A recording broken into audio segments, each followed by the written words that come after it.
السلام علیکم. وعلیکم السلام.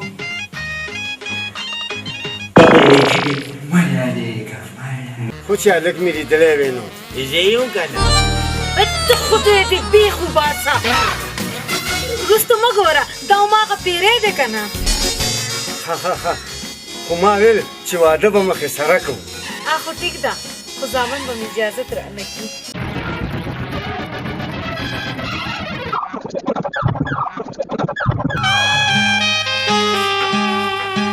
السلام علیکم. وعلیکم السلام.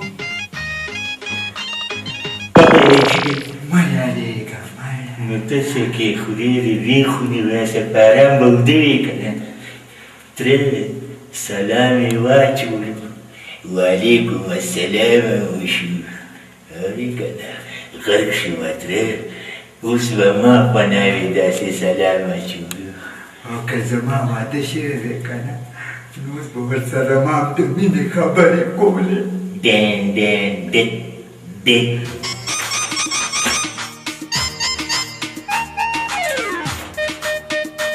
داسې سٹامپ پیپر نو په دې څه کې مړې پرې دستخط وکړه چې زه به بل واده نه کوم ګنې ولم دی خدا پورې دا څه نه کېږي کوم ځای کې دستخط کوم دستخط وکړه دلته کوم ځای کې چېرته دستخط وکړه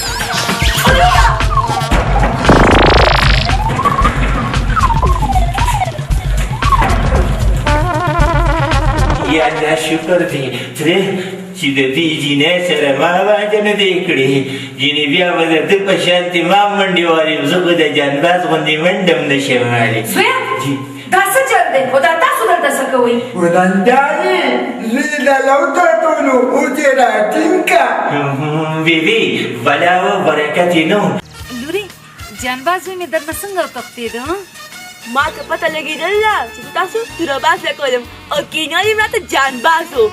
ما ورته ویل چې په دې سټامپ پیپر راته دستخط وکړه چې زه به بل واده نه کوم ګنې وژنم دی نو هغه رانه وتښتېدو ګوره لورې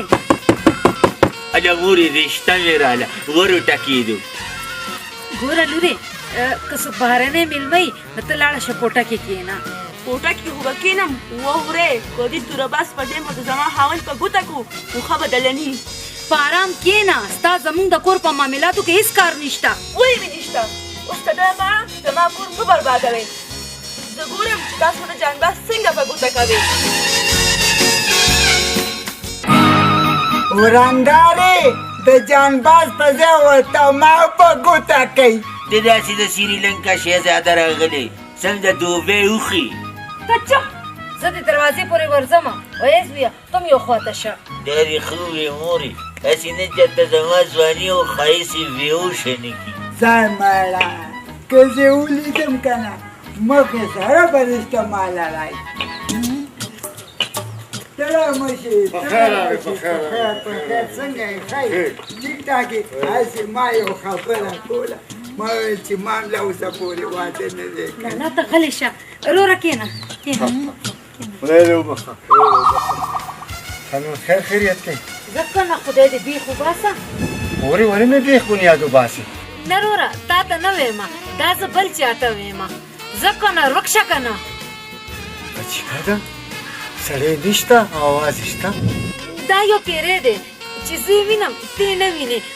رکوئ ښه وروره نو رښتې ته دې غاړه کېښوه او خو چې هلک مې لیدلی وی نو زه یې وکنه ته خدای دې بیخ وباسه وروسته مه ګوره دا هماغه پیری دی که نه ښه خو ما ویل چې واده به مخې سره کوو خو ټیک ده خو زامن به مې اجازت رانه کړي نه خوره ته پوه نه شوې زه د لور واده یادوم خو هلک به خامخا یو نظر وینم بالکل بالکل